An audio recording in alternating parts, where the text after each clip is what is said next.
আজকে সকালে ঘুম থেকে উঠে বোন আমার কি বলছে শুনো। বল শুভ সকাল। সকাল সকাল সকাল সকাল নয় গরু, শুভ সকাল। শুভ সকাল। আমরা ঘুম থেকে উঠেছি, তোমরা কি করছো? আমরা এবার মজা করবো। ঘুরা টাক টাক টাক, ঘুরা টাক টাক টাক। এদিক ওদিক এটা ওটা আমার পিঠে শুয়ে মুয়ে তারপর বাইরে এসে কায়দা মারছে দেখো। আমি তোমার ঘরে ভাত খেতে এলাম। বলছে ভাত খাবো বেগুন ভাজা দিয়ে। বেগুনটা ভাজছো, তেলটা খাবো না আমি। বেগুনটা কে ভাজছে? বেগুনটা নিয়ে এবার কায়দা মেরে দেখাবে, গুড়গুড় করে দৌড়ে এসে মায়ের কাছে বলছে এই দেখো বেগুন ভাজছে। দেখি বেগুনি করেছে। আমি গরম গরম বেগুনি নিয়ে ভাত খাবো। গাইস তোমরা খাবে?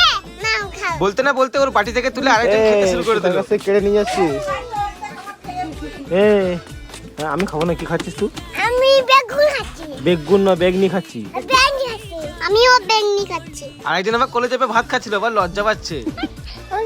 আর না দিচ্ছি খা। আর এদিকে দুজন দুজনকে খাওয়াচ্ছে, সে কি ভালোবাসা।